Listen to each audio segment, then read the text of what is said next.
বলছি বর্দি ভাই, বাবার খাবারটা রেডি করছো তো? এই তো আলুটা কাটা হয়ে গেলে বসিয়ে দিচ্ছি। ঠিক আছে, আমিও চায়ের জলটা বসিয়ে দিয়েছি। গরম গরম চাটা খেলে বাবার শরীরটাও একটু ঝরঝরে লাগবে গো।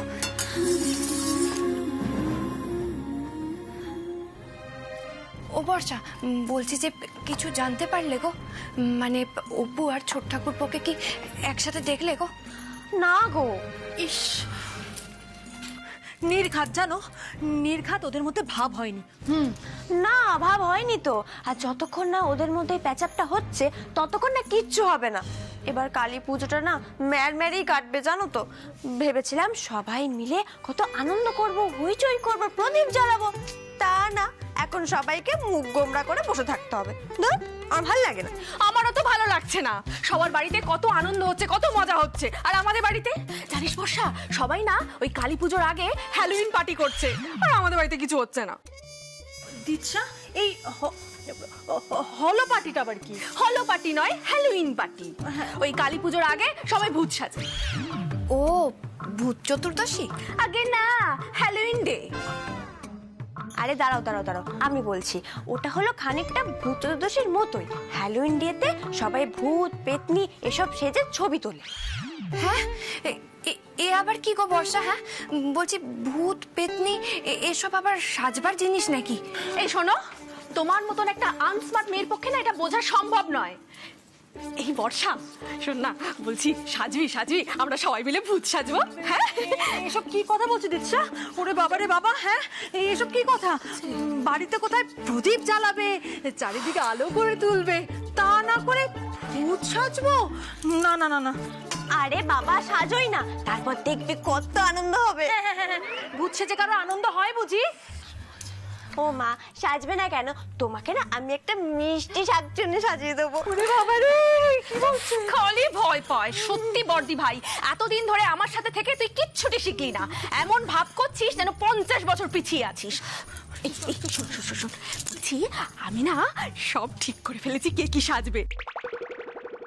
তোর মেজদা ভাইকেও তো ভূত সাজাবো, কঙ্কাল ভূত। আর তুমি কি সাজবে? সেটা তো আমি এখন বলবো না। ওকে, বলো না। আচ্ছা শোন, বলছি আমি ভেবেছি একটা সাদা শাড়ি পরবো, আর চুলগুলোকে না একেবারে স্ট্রেট করে নেব। মানে ওই গাছের ডালে যে সমস্ত পেতনিগুলো বসে থাকে ঠিক সেরকমই সাজবো। বাহ, দারুণ। এদিকে শ্বশুর মশাই এতটা জার্নি করে কলকাতা থেকে ফিরেছেন, তাকে যে চা জল খাবার দেবে তা না, ভূত পেতনি সাজা নিয়ে গজল্লা হচ্ছে। মাসিমণি, আমরা তো বাবার খাবার করছি না। এই তো মাসিমণি দেখুন, আমি চায়ের জলও বসিয়ে দিচ্ছি। অনেক হয়েছে, থাক। তোমাদের তো 18 মাসে বছর। সরে যাও সবাই। করছি আজকে জামাই বাবুর জল খাবার আর চায়ের ব্যবস্থা আমি করব। আমার জামাই বাবু কিরম চা পছন্দ করে সেটা তোমাদের থেকে অনেক ভালো আমি জানি, বুঝেছো? চা বানাবে।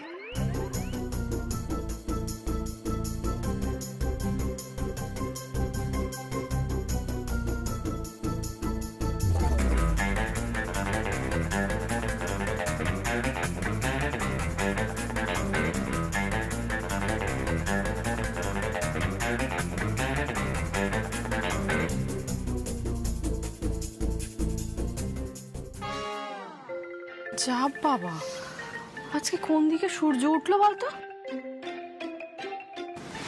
কেসটা তো ঠিক বুঝলাম না। তখন থেকে আটকাবার চেষ্টা করছি, কিছুতেই। ছেলের রাগ কিন্তু ভেঙে গেছে, এখন বাপের রাগ কখন ভাঙবে সেটাই দেখার। বাবা রে বাবা, ওই দীপু আর সোনামার মধ্যে সব মান অভিমান কিন্তু মিটে যাবে, এবার কিন্তু মিলমিশ হয়ে যাবে। আর আমি জানি আমার সোনামা দীপুর মান ঠিক ভাঙিয়ে দিতে পারবে। তবে আমার বুড়োর মান কি করে ভাঙাবো ভগবান জানে। আশা ছিরি নিজের বরকে বুড়ো বলছে। ওমাই কি কথা? এত বছর ধরে তুমিই তো বলে গেছো কত মজা করেছো, রসিকতা করেছো। তখন তো আমি মুখটি বন্ধ করেছিলাম, তখন তুমি কি বলেছো? আমি গম্ভীর, আমি নীরস, আমি রসিকতা করতে জানি না, বুঝতে পারি না। আজ যখন রসিকতা করে একটা কথা বললাম, অমনি আমার মুখ খারাপ হয়ে গেল। শোনো না, বলছি কি, সারাদিন তো অনেক ধকল গেছে, একটু চা করে নিয়ে আসি, খাও, ভালো লাগবে। নিয়ে আসি। আমি যাবো আর আসবো। চা আমি নিয়ে এসেছি রে দিদি। নিন জামাইবাবু, আপনার প্রিয় চা খান। বাড়ির আর কেউ আপনার খেয়াল রাখুক আর না রাখুক, আপনার এই ছোট গিন্নির আপনার জন্য ঠিক খেয়াল আছে। নিন, চাটা খেয়ে নিন, তারপরে আমি আপনার জল খাবারের ব্যবস্থা করছি। Thank you. ও চায় একটা চুমুক দিতেই শরীরটা একবারে ঝরঝরে হয়ে গেল। শরীরটা তো ঝরঝরে রাখতেই হবে জামাইবাবু। তোর বাড়িতে এতগুলো বৌমা, কারোর একটু খেয়াল আছে যে জামাইবাবুর জন্য একটু চা করতে হবে, জল খাবার করতে হবে, একটু যত্ন আত্তি করতে হবে, কারোর একটু খেয়াল নেই। তা না করে সবাই ভূতের কীর্তন করছে। কালী পুজোর দিন কে কিরকম ভূত পেতনি সাজবে সেই নিয়ে প্ল্যানিং হচ্ছে।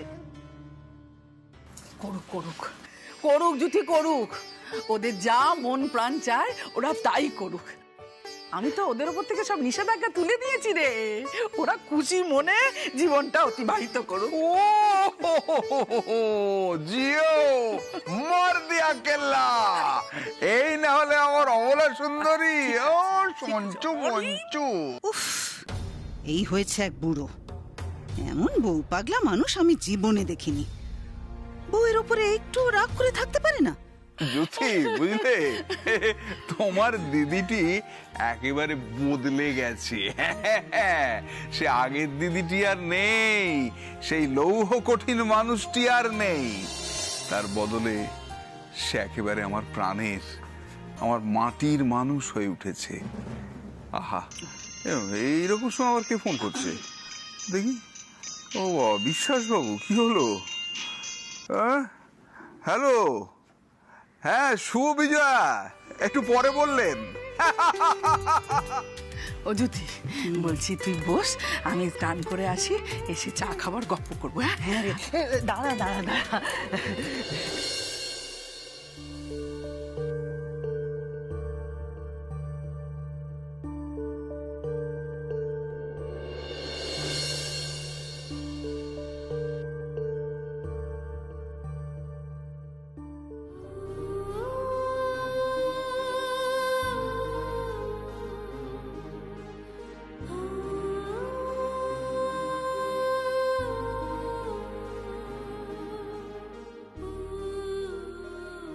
এতদিন স্নানের পর চুল আঁচড়ে দেওয়া, সিঁদুর পরিয়ে দেওয়া সবটা আন্টিমানি করে দিতেন। একা একা এসব করার অভ্যেসটাই চলে গেছে।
হতে পারি গল্প তুমি কাছে টানলে। আমার একটা কাজ করে দেবে দিব্য অ্যাসিস্ট্যান্ট? আমায় একটুখানি নরম মাটি এনে দেবে? দেব। জানতে চাইবে না নরম মাটি দিয়ে আমি কি করব?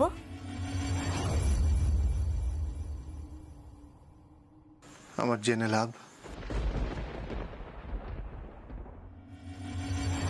দিদি শোন শোন শোন, বৌমাদের বাপের বাড়ির থেকে যে অনেক টাকা নিয়েছিলি সেগুলো সব ব্যাংকে জমা দিয়ে দে, আলমারিতে তুলে রাখিস না। তার বেশ কিছু টাকা তো আলমারিতেই পড়ে আছে। তাই? উমা, না না, এই কি কাণ্ড, সেটা করিস না রে দিদি, একদম একদম করিস না।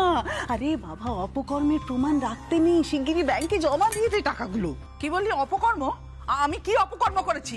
কি রে বাপ, চুপ কর বাবা, দেয়ালেরও কান আছে, কেউ যদি শুনে নেয়। কিন্তু জানে না রে দিদি যে তুই বৌমাদের বাপের বাড়ির থেকে এতগুলো পণের টাকা তুলেছিস। তাই তো বলছিলাম, সেগুলো বাড়িতে রাখিস না, ব্যাংকে জমা দিয়ে দে শিগগিরই। ব্যাংকে যাব, কিন্তু টাকাগুলো জমা করব না।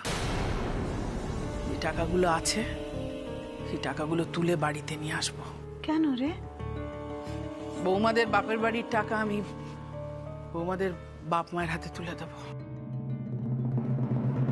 এসব কি বলছিস কি তুই দিদি? আমি ঠিকই বলছি জুটি,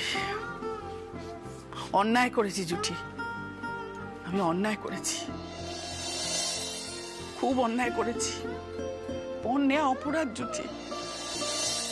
আমি আমি বৌমাদের বাবা মাকে ডেকে যে পণের টাকা নিজে নিয়েছিলাম সেই পণের টাকা ওদের হাতে আমি ফেরত দেবো। পাপ করেছি আমি, তার প্রায়শ্চিত্ত করতে হবে না? নেকা, করাচ্ছি আমি তোকে পাপের প্রায়শ্চিত্ত। তোকে আমি আরো পাপের পাঁকে নামিয়ে ছাড়বো রে অবলা মুখার্জি।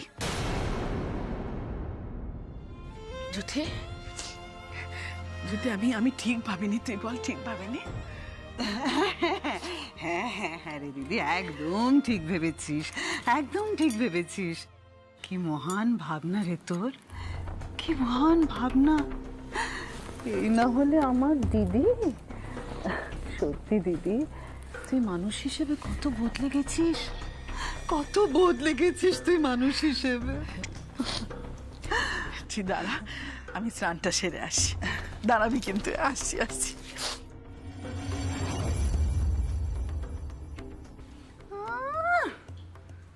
বেড়াল বলে কিনা মাছ ছবো না। লাভ লোকসান এসব ভাবতে হবে না, তুমি শুধু কারণটা তো শোনো। নরম মাটি আনতে বলছি, কারণ নরম মাটি দিয়ে আমি নিজে হাতে প্রদীপ বানাবো। তারপর সেগুলো রোদে শুকিয়ে কালী পুজোর দিন সারা বাড়িতে জ্বালিয়ে দেব।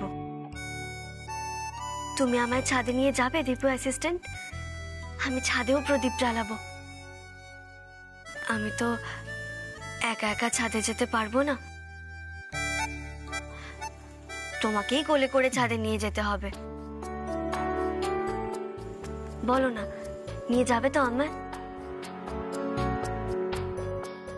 দেখছি, কিন্তু এই শরীর নিয়ে তুমি প্রদীপ জ্বালাতে পারবে? আগুনের কাছে এখন বেশি না যাওয়াই ভালো। আরে বাবা, আমার কিচ্ছু হবে না, তুমি তো থাকবে আমার পাশে। আর দীপু অ্যাসিস্ট্যান্ট আমার পাশে থাকলে আমার কখনো কোনো ক্ষতি হতে পারেই না। এই অপু গোয়েন্দা দীপু অ্যাসিস্ট্যান্টের সঙ্গে সব সময় ভালো থাকবে। ঠিক আছে, আমি আমি তোমাকে কোলে করে ছাদে নিয়ে যাব। তুমি আমায় কোলে করে ছাদে নিয়ে যেতে রাজি হয়েছো? তার মানে তুমি আমায় ক্ষমা করে দিয়েছো, কি তাই না দীপু অ্যাসিস্ট্যান্ট? কি দীপু অ্যাসিস্ট্যান্ট? ক্ষমা করিনি, সেই সময় এখনো আসেনি অপু।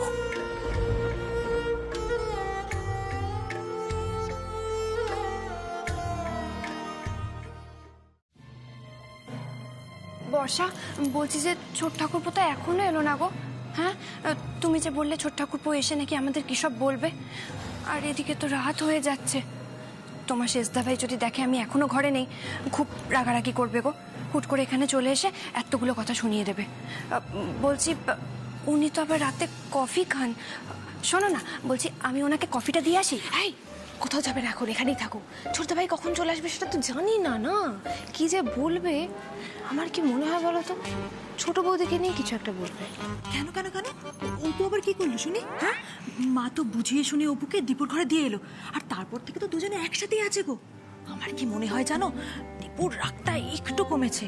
তাহলে তাহলে আবার অপুকে নিয়ে কি বলবে শুনি? হ্যাঁ, আরে বাবা, একটু ধৈর্য ধরো না, ছোটদা ভাই আগে আসুক, দেখি না কি বলে। আরে ওই তো ছোটদা ভাই।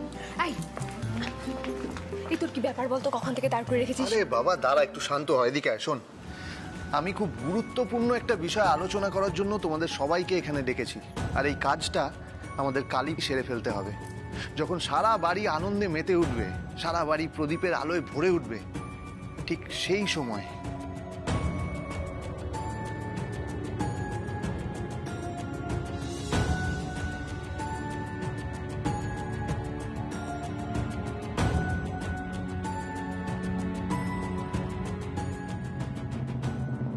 ছোটদা ভাই, দারুণ প্ল্যান হয়েছে। আমি প্ল্যানটা সবাইকে বোঝাতে পারলাম তো? হ্যাঁ হ্যাঁ, বুঝে গেছি। হ্যাঁ, কিন্তু ছোট ঠাকুরপো, আমার না খুব ভয় করছে জানো তো। সেজ বৌদি, ভয়ের কিচ্ছু নেই, কিচ্ছু হবে না, আমি বলছি তো। আর ছাদ মানে অপু তো তোমায় বলেছিল কোলে করে ছাদে নিয়ে যেতে, তাহলে কেউ ছাদে যাবে না? অপু ছাদে যাবে, তবে এই দীপু অ্যাসিস্ট্যান্টের কোলে করে নয়, নিজের পায়ে হেঁটে ছাদে যাবে।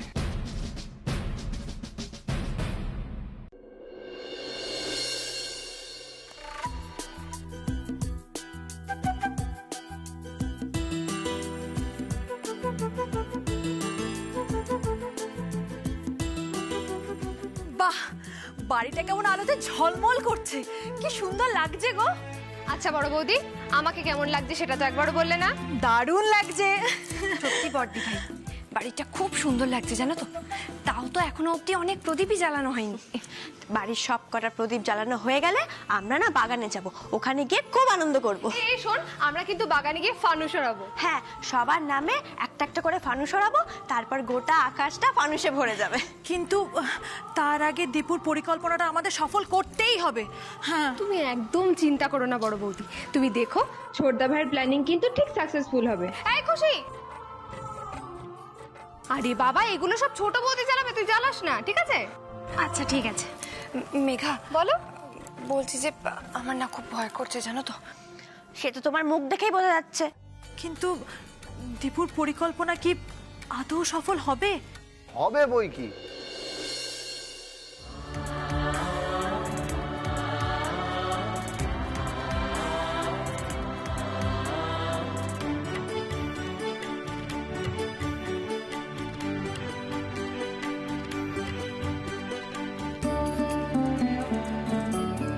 কোন পরিকল্পনা সফল হবে গো? কিছুই না, আসলে আমরা একটা প্ল্যান করেছি জানো তো। বাড়ির প্রদীপগুলো সব জ্বালানো হয়ে গেলে আমরা বাগানে গিয়ে ফানুস ওড়াবো। সে তো ছাদে গিয়ে করলেও হয়। চলো না, আমরা সবাই মিলে ছাদে চলে যাই। এই না না, ছাদে না, যা করার না বাড়ির বাইরে করতে হবে। দিদি ভাই, তুই না আমার সাথে একটু চল। ঠিক বলেছিস ছোট বৌদি, আমরা একটু আসছি, দাঁড়া। চল চল চল। তুই বরং একটা কাজ কর, এটা দিয়ে ওই স্ট্যান্ডের প্রদীপগুলো সব জ্বালিয়ে দে, ঠিক করে দেখে সাবধানে। এই খুশি, তুমি এখন এখানে দাঁড়িয়ে আছো, ওদিকে রান্নাঘরে কত কাজ পড়ে জানো। চলো আমার সাথে, চলো। এ মা, অপু দেখো, আমি ভুলেই গেছি, তোমার বর্দা ভাইয়ের জামা কাপড়ই তো বের করিনি। যাই গিয়ে বের করে দিয়েছি। হ্যাঁ না অপু, এবার তুমি এই প্রদীপগুলো জ্বালিয়ে দাও।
এই যে এরকম লুকিয়ে লুকিয়ে কি দেখা হচ্ছে শুনি?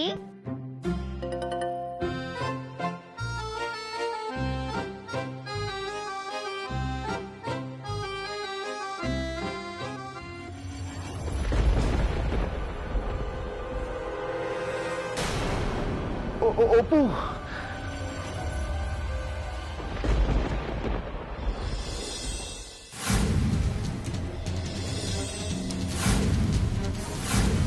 দীপা অ্যাসিস্ট্যান্ট, কি হয়েছে তোমার? দীপা অ্যাসিস্ট্যান্ট, অপু